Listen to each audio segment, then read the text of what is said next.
I'm actually pretty surprised. It doesn't feel like the end of the world.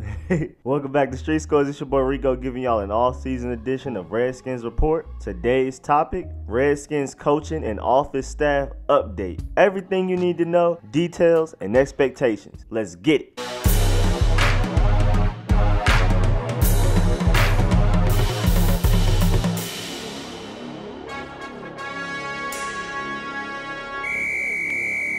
I want to start off with the notable coaches and staff members the Redskins retained. First of all, Bruce Allen and Dan Snyder are still here, to many of y'all's surprises and demises. I would like some new leadership and management, but it looks like we will be stuck with the people at the top for a while. And not only is Bruce Allen still here, but he was recently given a bigger role amidst all of the Fire Bruce Allen hashtags or movement, whichever you want to call it. It's actually pretty big. It doesn't matter what the topic is on Twitter or Reddit, there's always going to be at least one comment about firing Bruce Allen. JP Finlay can tweet about how good McDonald's is, and there will definitely be a Fire Bruce Allen hashtag comment in there somewhere. It's crazy. But as a side note, a lot of things we hate about the organization and direction of the team are at the fault of the head honcho, the owner, Dan Snyder. Bruce Allen honestly doesn't deserve a lot of the hate he receives, but you can't fire Dan Snyder. Literally impossible. He can only fire himself. So the hate trickles down to a person in reach of the masses, who is Bruce Allen. And how do the Redskins respond? Firing the recently hired President of Business Operations and Chief Operating Officer, Brian Lafemia, and 3 key deputies after only being here for 8 months, and then giving Bruce Allen an even larger role. When Lafemia was hired, he took over the business side of presidency, which allowed Bruce Allen to focus on the football side. Now Bruce Allen will have his hands back in the business side of the team's operations also. He's right back to being the only president of the team. There are senior vice presidents like Doug Williams and Eric Schaefer, but Bruce Allen is the only president. And just as a side note, the Redskins are 60, 88, and 1 since Bruce Allen has set foot in the door. Now on the notable coaching staff keeps. Of course, as many of y'all know, Jay Gruden is still here. He is still the head coach. Jay Gruden is on contract through the 2020 season, and if it counts for anything, Jay Gruden is the only Redskins head coach to ever be extended since Dan Snyder bought the team in 1999. So it's safe to say Dan Snyder does like Jay Gruden. And even though Jay Gruden is 35, 44, and 1 during his time as a Redskins head coach, his coaching tree is actually quite spectacular. Sean McVay and Kyle Shanahan are considered young coaching prodigies, especially with Sean McVay being the youngest head coach to ever go to the Super Bowl. And Matt LaFleur just got hired as the head coach for the Green Bay Packers. Jay Gruden played a large part in all of their success. And what's even crazier, many people believe the Redskins have the next great young creative and innovative coach in mind in Kevin O'Connell. We might be able to do it again. He has been promoted from quarterbacks coach to offensive coordinator. And what's weird and unfortunate for some of y'all, Jay Gruden will continue to call the plays. It would be nice to see if Kevin O'Connell has the creativity and situational awareness to effectively call plays like Sean McVay does for the Rams, but that would just have to wait, I guess. Many people believe that 33-year-old Kevin will replace Jay Gruden as the head coach if Jay Gruden were to ever be fired or not re-signed after his contract ends in late 2020 or early 2021 if we make the playoffs. But back to Kevin. Wide receiver Torrey Smith tweeted out that Kevin will be the next Sean McVay and that Kevin is very good at communicating, which is half of the battle when leading a team. He's had an even quicker rise than Sean McVay. Kevin just joined the Redskins in 2017 as the QB's coach, and he's already the offensive coordinator. So that's a good sign. Repeating the success of Sean McVay is not easy to do. The odds are stacked against him, but you never know. But the Redskins definitely seem to promote him in order to make sure he doesn't pull a McVay and leave and help a different team make it to the Super Bowl. But Kevin is also highly praised amongst the Redskins front office, and he even had his hand in the Redskins play calling last year, just a little bit. So he has shown some signs of prodigy in the eyes of the Redskins organization and even others who have come in contact with him, like Torrey Smith. Kevin was even being sought after by other teams who were in need of an offensive coordinator this offseason. So it's good to see the Redskins make their move when they did.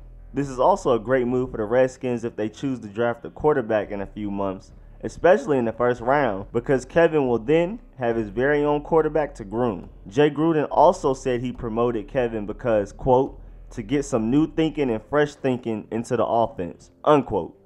But with Kevin O'Connell moving up to offensive coordinator, that means ex-offensive coordinator Matt Cavanaugh had to go somewhere, and that somewhere is up. Matt has now been promoted to senior offensive assistant. He was also previously a quarterback, like Kevin O'Connell and Jay Gruden. His senior offensive assistant position sounded weird to me too, and I know many of y'all don't know much about it, like I didn't until I did some deep diving into some research. And basically, to summarize it all, the Redskins wanted somebody they trust and somebody that already knows the players and organization and the playbook well enough that he will be an extra film session watcher and analyst, and an extra eye and voice on the field and in the meetings. Jay Gruden can't see and understand everything, so Matt will be there to notice all of the extras and the little things that Jay Gruden may overlook. And with how this sounds, I'm just wondering why the Redskins didn't create this position sooner.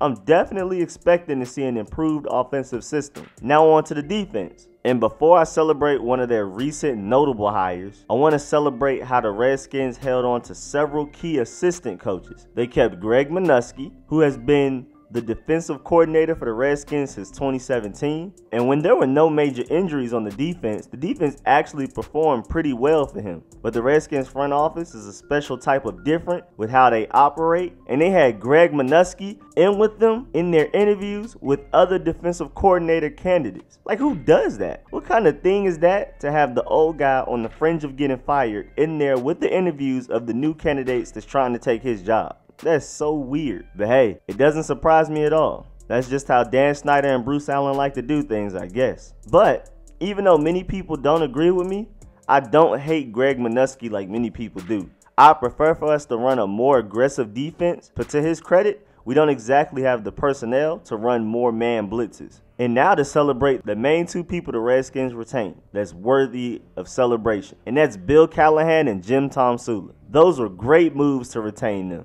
I was very worried. Bill Callahan is one of the best offensive line coaches out here doing it, if not the best. And Jim Tomsula is great in many ways.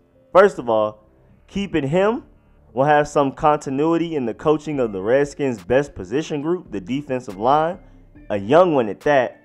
Him leaving would have probably stunted the growth and development of this young defensive line in Jonathan Allen, Daron Payne, and Matt Ioannidis. Also, Jim Tomsula has a lot of major experience that is irreplaceable. He was the defensive line coach for many non-NFL teams and also a defensive coordinator for a non-NFL team. And he was also the head coach for the 49ers for a year. He has unique experience at different levels within the organization. And the thing I like the most about him is his personality. He is wild, confident, and willing to get in people's faces. His negative reinforcement is great for a team led by a head coach that is more of a player's coach. Jim Tomsula is a stiff and kind of crazy disciplinarian that is perfect for defensive players, especially in the trenches. His mean and aggressive attitude is much needed on this team. And you know who else brings the same unique experience and energy to the Redskins? Recently hired inside linebackers coach Rob Ryan. He is the brother of Rex Ryan, who many people hoped we had gotten as a defensive coordinator this offseason. Rob Ryan brings almost the same amount of unique and aggressive energy that Tomsula brings, but he also brings more experience. Rob Ryan was the linebackers coach for the Patriots and then the defensive coordinator for the Raiders, the Browns, the Cowboys, the Saints, and the Bills. Now he's with us as an inside linebackers coach. Great pickup by the Redskins. It's crazy though, because he interviewed for the defensive coordinator opening in 2017, but the job was given to current D coordinator Greg Minuski. And Rob Ryan actually contacted Jay Gruden and asked for the interview to get this inside linebackers job he just got. But this hire is also great because it helps make Jim Tomsula happy, in contrast to how the Redskins treated Tomsula's close friend Greg Minuski with the interview process I recently just explained, and how dysfunctional the organization has been lately, or actually for a while now. But Rob Ryan is replacing Kirk Olivadotti, who went to Green Bay. Rob Ryan already has experience coaching inside linebackers in a 3-4 defense. I not only love this Rob Ryan hire for the flair, aggression, and personality it brings to the team, but his previous experience as a defensive coordinator is very useful. He has also said that he is excited about this hire. He loves the staff and the players and pieces he has to work with Reuben Foster, Zach Brown maybe, Mason Foster, and Sean Dion Hamilton. So that's good to hear from our side. But another Redskins coaching addition who has some NFL defensive coordinator experience is recently hired secondary coach Ray Horton. He was the defensive coordinator for Arizona, Cleveland, Tennessee, and of course he was the secondary coach for many other teams. He has taken the place of Torian Gray, who left to become the defensive backs coach for the University of Florida. And what's crazy for me is that my Georgia Bulldogs took Florida's great DB coach, and I was extra excited, especially with how it would help UGA's recruiting of DBs. But then Florida got revenge on me by stealing my Washington defensive back coach.